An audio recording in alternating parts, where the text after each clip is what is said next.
Hello, my name is Steve Maltz. Perhaps you're wondering who I am, what I am. I'm a writer, or I believe I am.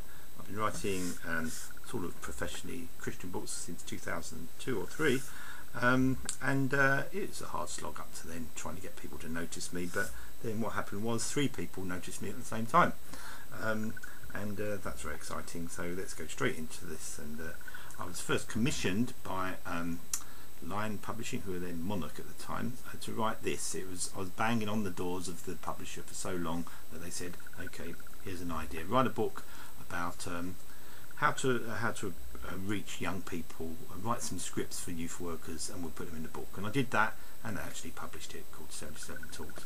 It's out of print now, but it's actually in America. That's still being sold, I do believe. Then at the same time, God gave me this pamphlet that I wrote, which is still being sold. It's called The Idiot's Guide to the Middle East Conflict, and CFI, Christian Friends of Israel, took it, renamed it, they called it The Plain Man's Guide to the Middle East, so a little bit more genteel, but I still sell it as The Idiot's Guide. And out of that came a bigger book called The Land of Many Names. In many ways a groundbreaking book.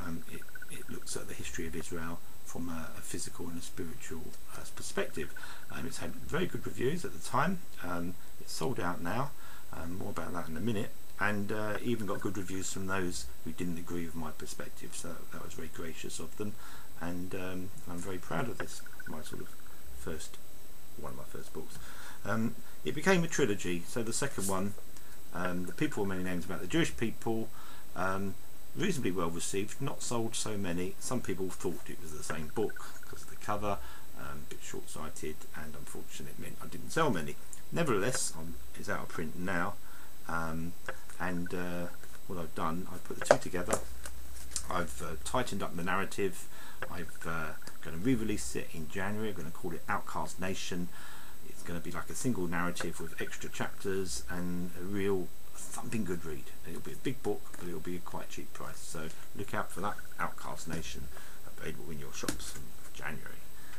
Then I was going to write the third book in the trilogy, but before that God gave me a little book to write called The Truth Is Out There, an apologetic for God. Interesting story. I wrote it about the same time as 7/7, you know, the bombings in London, and I was involved in that. I was actually on one of the trains, the train before the one in Aldgate that got bombed, and I ended up in the Natural History Museum to research this book. When I came out of the museum, the streets were deserted. I didn't know what was going on. There were no buses, there was no tubes, there was nothing, and I had to walk all the way home from, or most of the way home from South Kensington to East London. And but this book came out of that, and that episode is in the book, and it's a book you can give to anybody. It's not in religious language, but it does point people to God. Then I went back to the trilogy, completed it with this one. Simple cover, Jesus, Man of Many Names. Hardly sold any.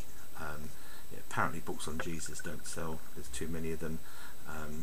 You have to write a book that's really different in order to sell, and this book is very different, and it got fantastic reviews, but not many people read it. It's still out there. It's a Jewish perspective, a Hebraic perspective on Jesus, many different ways of looking at him. It's really eye-opening. It was for me when I had researched it. It actually really changed my life in many ways, and it ought to change yours. Okay, then I had a bit of a gap and wondered, where am I going next? So I sat around, and then God said, write a book on how the Greek thinking has influenced the church for the worst. And out of that came my first book in a new trilogy called How the Church Lost the Way. A sombre title, sombre cover, very groundbreaking in a way. Many people, vicars and ministers, refused to read it, even when given copies by their people in their congregation.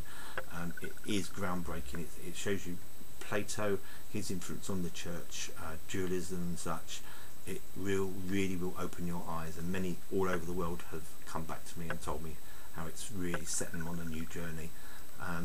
Still available. Buy your copy now. Then came this, very similar cover, but different book. See, 2 windows, 1 window.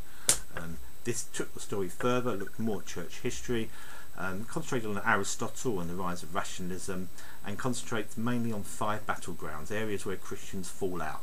and tend to have different views, but very important areas: creation, Israel, heaven and hell, salvation, and the end times. I look at each from a historical and a biblical perspective, and showing how Greek thinking has affected many views, particularly modern views. Very eye-opening, and you should read that after you've read the other one. The third book was a bit brighter. As you can see, these are dark. This one is bright. The cover and the title. It's not called How the Church Lost the Life, it's called To Life. L'chaim, Hebrew word, it's the equivalent of cheers. See the wine glasses? It's how you should live your life Hebraically, not in a Jewish way, but going back biblically to how things were before Greek thinking got into the church, putting God really, honestly, truly at the centre of your life. Practical instructions. Churches, hasn't sold many yet, but I know some churches are sort of taking up some of the ideas in this book, and it's quite pleasing to see that. Fantastic read. Then I was going to start another trilogy on the Bible. Hasn't started because God made me write this over the summer, 3-week period. Small book, you can read it in 2 hours, give it to anyone, even an atheist, and it will challenge them in ways they've never been challenged, believe me. It's the complete gospel, but a gospel that's a bit more different. I mean, the gospel is the gospel, but the actual approach I've taken is a little bit harder, more direct, more sort of culturally sort of relevant than most books on the subject. That's all I've written for now. Who knows, watch this space for what comes next. So thank you for watching, and I'll see you again soon.